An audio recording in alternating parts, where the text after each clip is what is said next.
the marital relationship is the most important. As I said, it's our premier relationship, the one that we spend with this significant other, this person. But it is in this relationship we learn the skills. See, these relationships are learning to have a wonderful life. It needs skills. It's not like it's just developing new skills. I was never taught in high school, college, or getting a graduate degree in psychology what to do in a relationship. And what we learn are skills on how to have relationships.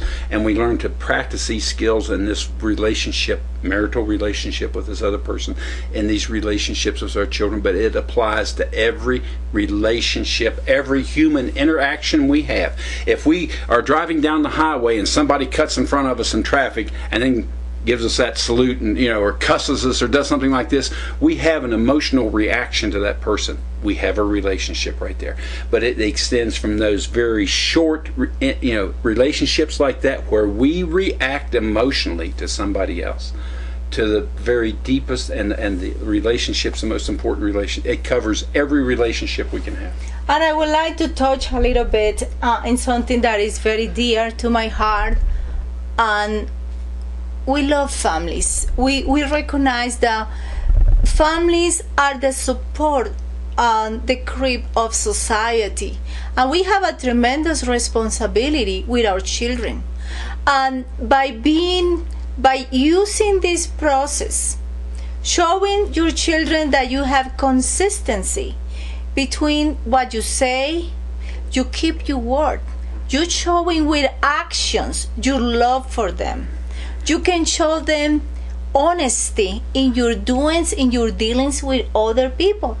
You making responsible decisions, because this program is about making those responsible decisions.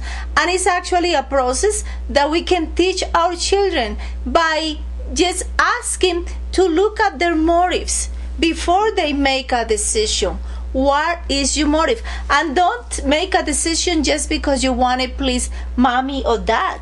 Make a decision because it's the best choice that you can do at that specific moment, and that decision is going to have a positive consequence that is going to help you to self-develop. And if we start treating our children, talking to our children as intelligent beings, as beings who are growing, are dynamic, I think that we can go into another level in the relationship, and also allow the children to find out by their own ways, by their own means, how to connect with this spiritual energy, which we already say it is nothing about religion. It's about going to your source, knowing who you are. And this will give children a tremendous self-assurance, tremendous confidence in themselves that will alleviate maybe the peer pressure on having to please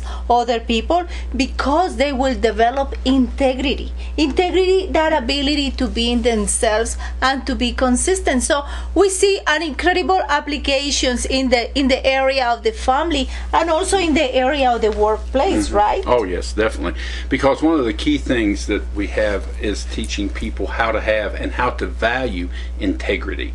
See, the root word integrity, integer, comes from being whole, being complete, unimpaired, undivided. And so many of us, as we grow up, we don't have that feeling of completeness. Instead of being whole and complete, we have a hole. We have a hole right here, and then we run out and we fill it. We want to fill it with other people, with alcohol, with drugs, with money, with success, with cars, with power, with whatever. We fill this, but it doesn't work. There's one thing that's meant to fill that hole, and that's this spiritual energy that we have inside of us. And when we learn to fill that with that spiritual energy, then we have this feeling, like Patricia's saying, of being whole and complete. And that makes such a wonderful thing for this relationship and every other one. Because see, then I have this relationship that augments my happiness but does not create it.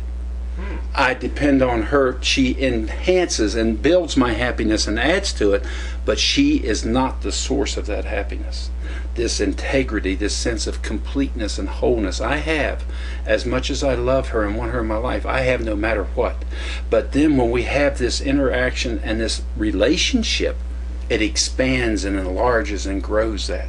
What happened in a relationship like this is, yes, we came together as individuals, but then in the relation we find that common bond and becomes another separate entity, which is the relationship itself.